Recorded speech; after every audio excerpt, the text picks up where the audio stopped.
how to back up Gmail. If you find this video helpful, drop a like and subscribe. But anyways, getting into it, it's really simple to go ahead and do this. And you can do this one regardless of whichever device you're on, but I'd recommend doing this on PC or a laptop, anything like that. So the first thing you want to do is go over to your browser of choice. So we're going to be using Google Chrome.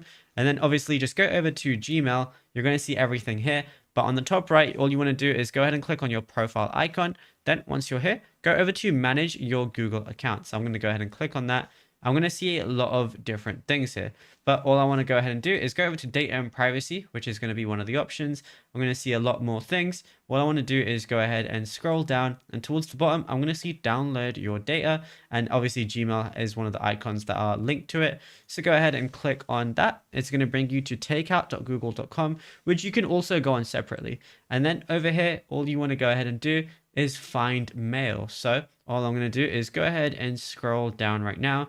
On G, and then all I want to do is just go over towards M, and then basically I'm going to find mail as one of its separate things. It says messages and attachments in your Gmail account in Mbox format. Use the settings from your Gmail account in JSON format. So all I want to do is, if I want to deselect everything at the very top, go ahead and press deselect all, then go ahead and scroll down again, and then I'm going to find mail again. So all I want to do once I found it is just check mark that, and then all I want to do is scroll down, go over to next step. I can send download link via email, or I can change it to whatever I want, and then have it as a zip file, change your file size to whatever you want as well, and then go ahead and create the export.